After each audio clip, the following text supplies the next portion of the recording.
பூதப்பாண்டி அருகே உள்ள மண்ணடி மலையடிவார குடியிருப்பு பகுதியில் செவ்வாய்க்கிழமை மாலை ஒரு ஆட்டை மலைப்பாம்பு ஒன்று சுற்றி வளைத்து கொன்று விழுங்குவதாக அப்பகுதியினர் அழகியபாண்டிபுரம் வனத்துறையினருக்கு தகவல் கொடுத்தனர். அதைத் தொடர்ந்து வனச்சரகர் சுப்பிரமணியம், வனவர் ராமலிங்கம் மற்றும் ஊழியர்கள் சம்பவ இடத்திற்கு விரைந்து சென்று பார்த்தனர். அப்போது அந்த மலைப்பாம்பு சுமார் 15 கிலோ எடையுள்ள ஆட்டை விழுங்கியபடி கிடந்ததை கண்டனர். அந்த ஆட்டின் கொம்பு பாம்பின் வயிற்றில் சிக்கி உள்ளே செல்லாததால் பாம்பு திணறியபடி நகர முடியாமல் கிடந்தது. அந்த ராட்சத பாம்பு 26 அடி நீளமும் 45 கிலோ எடையுடனும் காணப்பட்டது. உடனே பொதுமக்கள் உதவியுடன் வனத்துறையினர் அந்த மலைப்பாம்பை தூக்கிய போது அது விழுங்கிய ஆட்டை கக்கிவிட்டது.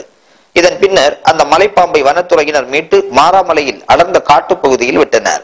இந்த பாம்பு 18 நாட்களுக்கு முன்பு இதே பகுதியில் 7 கிலோ எடையுள்ள ஒரு ஆட்டுக்குட்டியை விழுங்கியது. அப்பொழுது மக்கள் கூச்சலிட்ட போது அந்த பாம்பு அருகில் உள்ள பழையாற்றில் குதித்து தப்பிவிட்டது.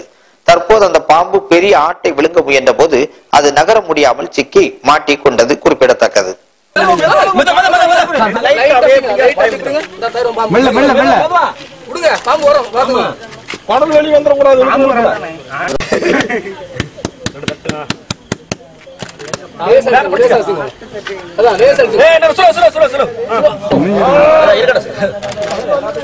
சீலம் கவனிச்சுங்களா? சரி பாத்துக்கலாம்.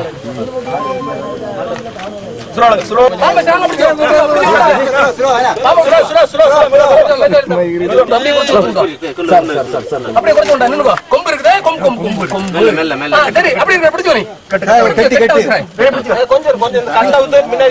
சார் அது இல்லாம அப்போ சொன்னேன் அளவுல வந்து கொஞ்சம்